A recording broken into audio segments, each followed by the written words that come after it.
Video and updates के लिए bell icon पर प्रेस करें और ऑल पर सेट करें। शुरू करते हैं अल्लाह के बाबरकत नाम से जो बड़ा मेहरबान और नहायत रहम वाला है। तमाम तारीफ़ें मेरे अल्लाह रब्बुल इज़्ज़त के लिए हैं। खौफनाक कहानियों के मुअज़्ज़िज़ नाज़रीन को मेरी तरफ से अस्सलाम वालेकुम। उम्मीद करती हूँ आप सब लोग खैरियत से होंगे, जहाँ होंगे खुश होंगे।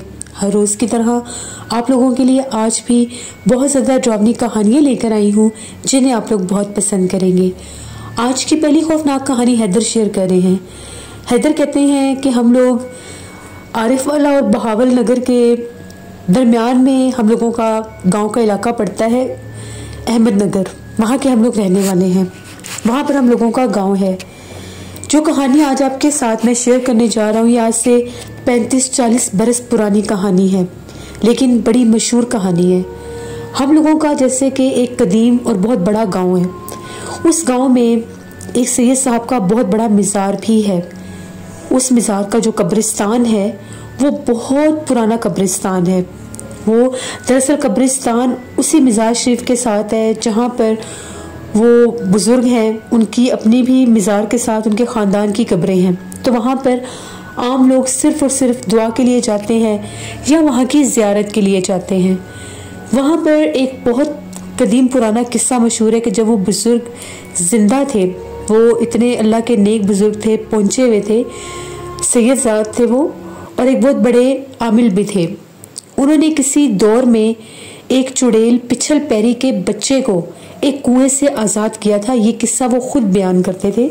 उसके बाद वो जो चुड़ैल पिछल पैरी मखलूक थी वो उनकी मुरीद हो गई और उसने ये कहा कि मैं कभी भी यहाँ पर जो आपके इलाके के लोग हैं इनको जानी नुकसान नहीं दूंगी, और मैं हमेशा आपके मज़ार का जो कब्रिस्तान है और जो मज़ार का हिस्सा है वहाँ पर हर चांद की 12, 13 और 14 इन 3 तारीखों को आया करूँगी।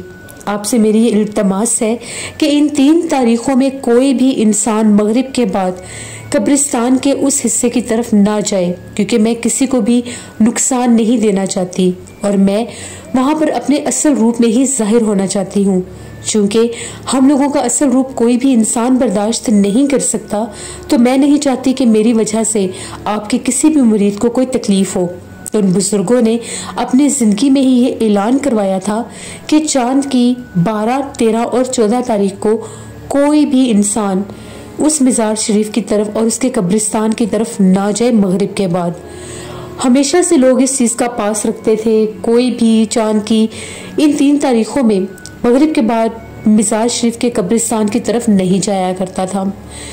अक्सर लोगों का ये मानना था, जो ज़ाहिरीन वहाँ पर आते थे, कि चांद की इन 3 तारीखों में मगरिब के बाद वो जगह बिल्कुल वीरान, सुनसान और ऐसे खाली हो जाती थी जैसे यहाँ पर कभी कोई इंसान आया ही ना हो। यहाँ तक कि दरबार के जो मतवल्ली थे उनको भी इजाज़त नहीं थी मगरिब के बाद उस कब्रिस्तान जाने की। तो जब उनसे दरियाफ्त किया जाता था और पूछा जाता था कि क्या चांद की इन मखसूस तारीखों में आपके साथ कोई वाक़या पेश आया या आपने यहाँ पर कुछ ऐसी हरकत महसूस की या इस बात में कोई सदाकत है, तो वो हमेशा से कहते थे चांद की इन 3 तारीखों में अक्सर किसी एक रात को किसी के होने का एहसास अक्सर होता है। मैं आधी रात के हिस्से में रात के पिछले पहर में अगर कभी जागता हूँ, मेरी आंख मखसूस आवाज़ से खुलती है। कभी मुझे किसी औरत के रोने की आवाज़ें आती हैं, तो कभी किसी औरत के बोलने की आवाज़ें आती हैं, तो कभी किसी औरत के हंसने की भी आवाज़ें आती हैं। लेकिन मेरी कभी भी ये जुर्रत और हिम्मत नहीं हुई कि मैं जाकर देख सकूं कि वो कौन है। ये बात बिल्कुल ठीक है, मैं फजर तक यही मज़ार शरीफ के अंदर ही रहता हूँ। मज़ार शरीफ के दरवाजे तक भी वो कदम आते महसूस होते हैं, लेकिन मज़ार शरीफ के अंदर कोई भी नहीं आता। हाँ, ये जो खिड़की है सामने, यहाँ से अक्सर कई बार इन 3 रातों में एक साया गुजरता है, लेकिन मैंने कभी भी उसका चेहरा नहीं देखा। हम लोग ये उनसे बातें पूछा करते थे। उन दिनों में हम लोगों का एक कज़न होता था, दूर पार का रिश्तेदार था। वो शहर का रहने वाला था और वो हम लोगों के गांव में आया हुआ था। उसे बहुत ज़्यादा शौक़ था उस दरबार शरीफ को जाकर देखने का, जहाँ पर बाकायदा एक पिछल पैरी चुड़ैल उस जगह पर आया करती थी, वहाँ पर हाज़िरी के लिए। हमने उससे बड़ा मना किया कि ये बातें तुम अपने मुंह से जाकर उनसे पूछो और उनसे सुनो ये बातें, वहाँ के जो मुतवल्ली हैं, दरबार पर जो लोग हैं, इलाके के जो लोग हैं, लेकिन तुम कभी भी उसको देखने की गर्ज से मत वहाँ पर जाना, क्योंकि गांव का कोई भी बंदा ये हरकत नहीं करता, ना ही यहाँ पर जो लोग हाजिरी के लिए आते हैं, सलाम के लिए आते हैं, वो ये हरकत करते हैं। उसने कहा कि ठीक है, मैं नहीं जाऊँगा। वो रोज़ मेरे साथ जाता था, उस मिजाज शरीफ पर जाकर मतवल्ली से मुख्तलिफ सवाल पूछता था। वो हर बार उसको यही समझाते थे कि ज़्यादा इन चीज़ों के पीछे नहीं पड़ते, ये चीज़ें नुकसान भी दे देती हैं। अल्लाह ने इनमें और इंसान में एक पर्दा रखा है, तो हमें वो पर्दा उठाना नहीं चाहिए। इन 3 रातों में गाँव और इलाके का कोई शख्स भी कब्रिस्तान की तरफ या इवन के दरबार की तरफ भी नहीं आता मगरिब के बाद, तो कोशिश करो तुम भी ना आओ। उसके बाद उसने कहा कि ठीक है, मैं नहीं आऊँगा। हमें तो पता ही नहीं था कि उसका इरादा क्या है। वो रात चांद की 14 तारीख थी। हम लोग सारे बादस्तूर बाहर घर के कच्चे सहन में सो रहे थे। हवेली का बहुत बड़ा सहन था, गर्मियों का मौसम था, और गांव में जो गर्मियों की रात होती है खासी ठंडी और हवादार होती है। कच्चे मकान, खुले सहन और लहलहाते दरख्त होते हैं। वो हम लोगों के साथ वहीं पर सोया हुआ था। न जाने उसके दिल में क्या ख्याल आया, आधी रात को वो घर से बाहर निकल गया। शायद उसे हम लोगों की जुबानों पर यकीन नहीं था। बिना बताए वो उस कब्रिस्तान की जानिब जा निकला, जो कब्रिस्तान उस मिजाज शरीफ का कब्रिस्तान था। वहाँ पर जब वो गया, हम लोगों को तो ये हकीकत तब पता चली जब फजर की अजान के साथ पूरे गांव में ये शोर बर्पा हो गया कि कब्रिस्तान से किसी मर्द के चिल्लाने की आवाज़ें आ रही हैं। ऐसे लग रहा है जिस तरह से किसी कब्र से शोर सुनाई दे रहा है। सारी दुनिया वहाँ पर जमा हो गई कि ये कैसे मुमकिन है, यहाँ पर तो आज तक कोई नहीं आया। तो देखने पर क्या पता चला कि एक दरख्त के नीचे जैसे एक घड़ा खोदा हुआ था, और उस घड़े के अंदर उसको जिंदा डालकर उसके ऊपर मिट्टी डाल दी गई थी।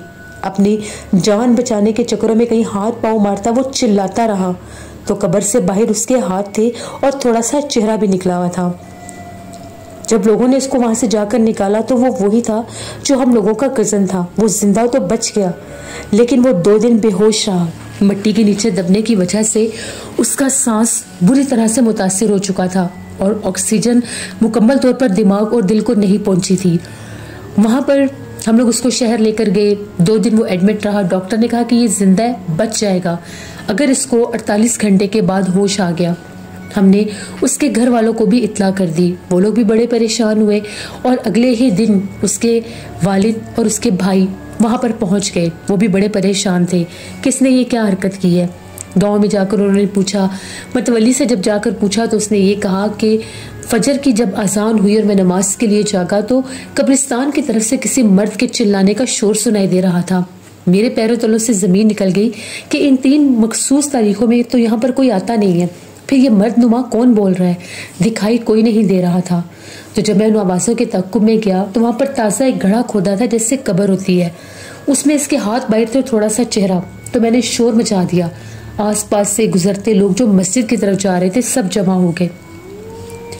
उसे 2 दिन के बाद होश आया। सबने अल्लाह का शुक्र अदा किया कि होश आ गया है। वो बहुत डरा हुआ था।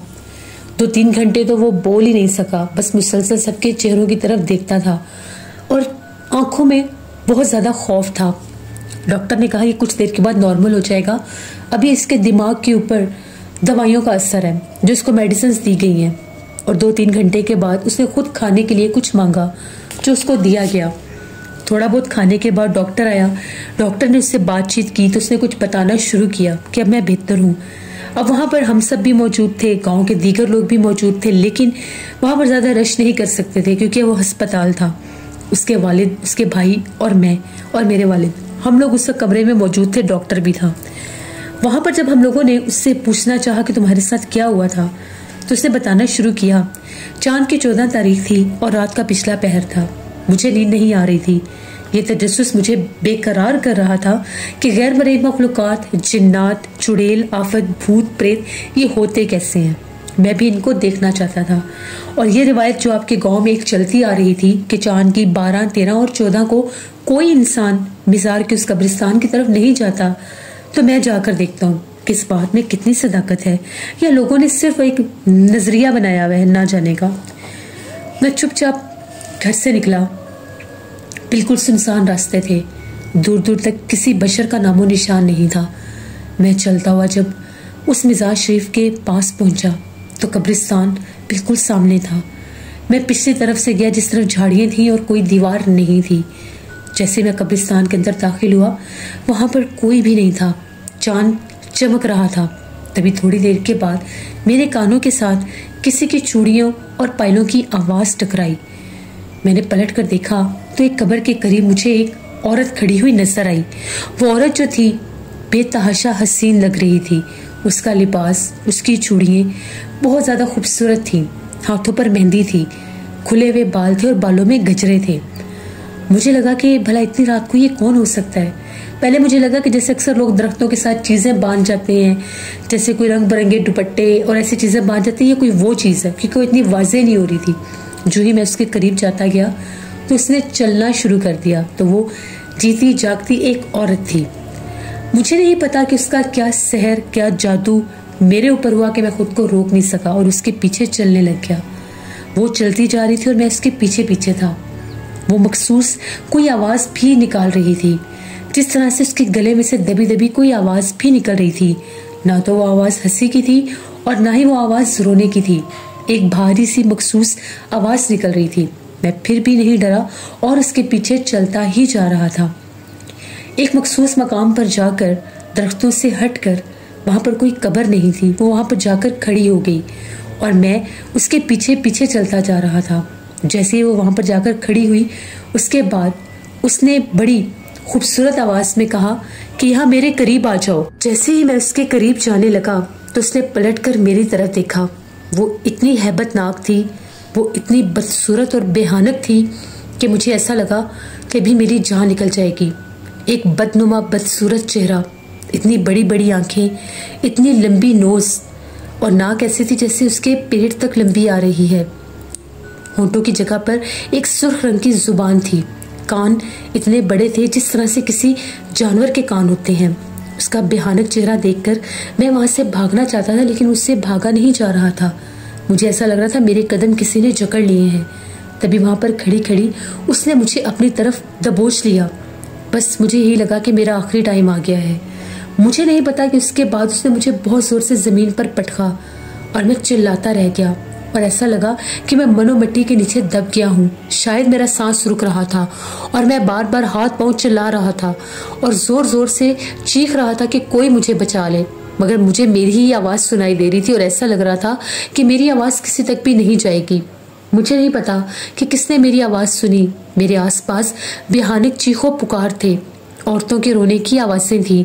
वो बिल्कुल ऊपर झुकी हुई थी। उसका मनहूस और भयानक चेहरा देखकर मैंने आंखें बंद कर ली। उसके बाद मुझे कुछ याद नहीं है।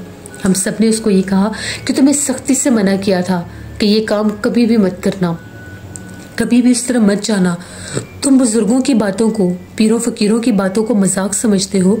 वो उनकी मुरीद है और उसने ये कसम ली थी कि कभी भी इन 3 तारीखों में उस तरफ कोई ना आए, क्योंकि इन 3 तारीखों में किसी भी दिन वो वहाँ पर जियारत के लिए आती है और रात भर उस कब्रिस्तान में चलती फिरती है और फिर उसके बाद फजर की अजान से पहले पहले वहाँ से चली जाती है। लेकिन तुमने किसी की भी बात नहीं मानी।